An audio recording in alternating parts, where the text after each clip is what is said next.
Doctor Babasaheb Ambedkar यांच्यावर वादग्रस्त टिप्पणी केल्याने केंद्रीय गृहमंत्री अमित शहा यांचा शुक्रवारी भीम ब्रिगेडच्या वतीने निषेध करण्यात आला। जिल्हाधिकारी कार्यालय चौकात शहा यांच्या प्रतिकात्मक पुतळ्याचं दहन करून घोषणा देण्यात आल्या। यासोबतच आंदोलकांनी हातात डॉक्टर बाबासाहेब आंबेडकर यांचे फोटो घेऊन जय भीमच्या घोषणा दिल्या।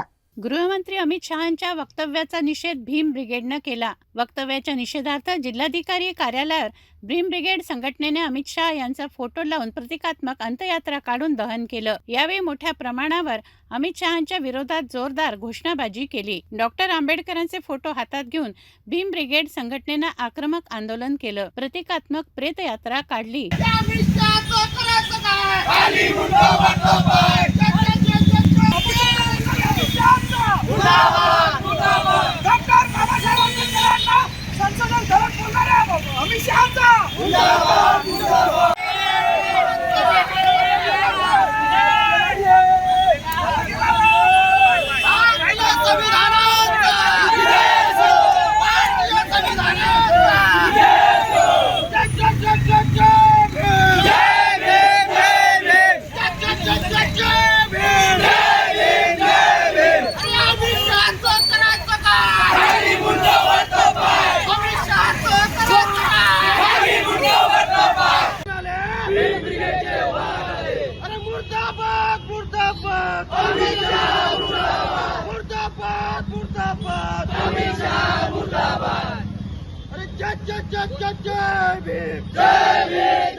काय सांगायला मोठ्या प्रमाणात आंदोलन करण्यात आले, काय विषय होता नेमका?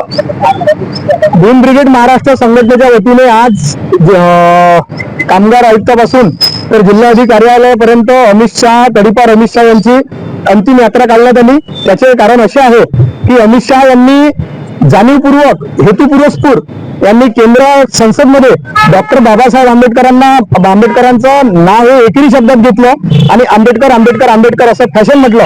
म्हणून त्याचा निषेध म्हणून आज गृहमंत्री तडीपार अमित शहा, जातीवादी अमित शहा, समाजकंटक अमित शहा यांची आम्ही भीम ब्रिगेडच्या वतीने आज मोठ्या संख्येने युवक पदाधिकारी यांच्या उपस्थितीमध्ये मोठ्या संख्येने आज आम्ही त्यांची अंतिम यात्रा काढली व त्यांची अंतिम यात्रा काढून त्यांची पूर्ण जे विधी असते तो पूर्ण विधी केला। म्हणजे त्यांच्या मुर्द्याला सुद्धा काहीतरी वाटलं की आपला मुर्दा चांगला पद्धतशीर घालण्यात आला। त्याचे कारण असे की त्यांना आठवण झाली पाहिजे की आंबेडकर घराण्याशी किंवा आंबेडकर नावाशी किंवा आंबेडकर यामध्ये आंबेडकर जनतेला व भीमसैनिकांना जर कधी अपमानकारक बोललो तर त्याचा आपले प्रतिसाद काय मिळतील हे त्यांना त्याची जाणीव असली पाहिजे। आणि भीमसैनिक हा न भिणारा भीमसैनिक आहे, निर्भय भीमसैनिक आहे। आणि जेव्हापासून हे सरकार आलं आहे तेव्हापासून फक्त जातीवाद घडवण्यात येत आहे। कधी मुस्लिमांना टार्गेट तर कधी आता बौद्धांना टार्गेट करण्यात चालू आलं आहे, कधी संविधानाला टार्गेट करण्यात चालू झालेलं आहे।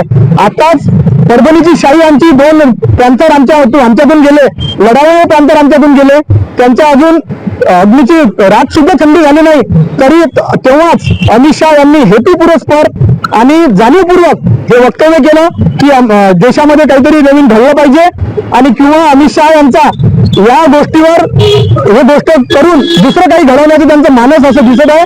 म्हणून आम्ही आज अमित शहाची या ठिकाणी अंतिम यात्रा काढली आणि त्यांची पार्थिव सुद्धा आम्ही त्यांचं तिथं विधीनुसार भडकून दिलेलं आहे। आणि अमित शहा म्हणतात की आंबेडकर म्हटल्यापेक्षा देव म्हणा, जर देव असता तर तुम्ही आज अमित शहांना काय, माझं सर्व केंद्रातल्या सर्व मंत्र्यांना माझं आव्हान आहे की जर डॉक्टर बाबासाहेब आंबेडकरांनी संविधान लिहिलं नसतं तर तुम्ही आज कचरा उचलत असते। आणि कचरा उचलत असताना आमच्या ज्या झोपडपट्ट्या आहेत त्या ठिकाणी तुम्हाला कोणा पाणी नसतं पाजलं, पण डॉक्टर बाबासाहेब आंबेडकरांचे तुम्ही त्याच्या अंगाची जर चपलाई घालून सोलून चपलाई जर घातल्या तरी तुमचं ते पारणं फेटणार नाही, असं डॉक्टर बाबासाहेब आंबेडकरांनी आम्हाला करून ठेवलं आहे, तुम्हाला सुद्धा करून ठेवलेलं आहे। आणि डॉक्टर बाबासाहेब आंबेडकरांचं नाव घेतल्यावर तुम्ही स्वर्गाच्या बाहेर जाल। डॉक्टर बाबासाहेब आंबेडकरांना तुम्हाला नरकातून बाहेर काढलेलं आहे, देवाने तुम्हाला नरकातून बाहेर काढलेलं नाही। आज गाडगे बाबांची पुण्यतिथी आहे आणि गाडगे बाबांची सुद्धा स्लोगन आहे की गाडगे बाबा एका कीर्तनामध्ये म्हणत होते की कोणाला देव पाहिला का रे, ते लोक म्हणे नाही, कोणा देवासमोर नैवेद्य ठेवलं तर कुत्र हाकलताना देवाला पाहिलं का रे? तर लोक म्हणत नाही. अरे देव कपडे घालताना पाहिलं का रे देवाला? तर म्हणे नाही. देव धोतर घालताना पाहिलं का रे? तर म्हणे नाही. मग जर देव एवढं करताना आपल्या जवळचं नैवेद्य खाणाऱ्या कुत्र्याने जर देव हाकलू शकत नाही तर आपल्याला आपली काय देव आपली काय रक्षा करणार? म्हणून स्वतःच्या नैवेद्याची रक्षा देव करू शकत नाही तर आपली जनतेची रक्षा देव काय करणार आहे?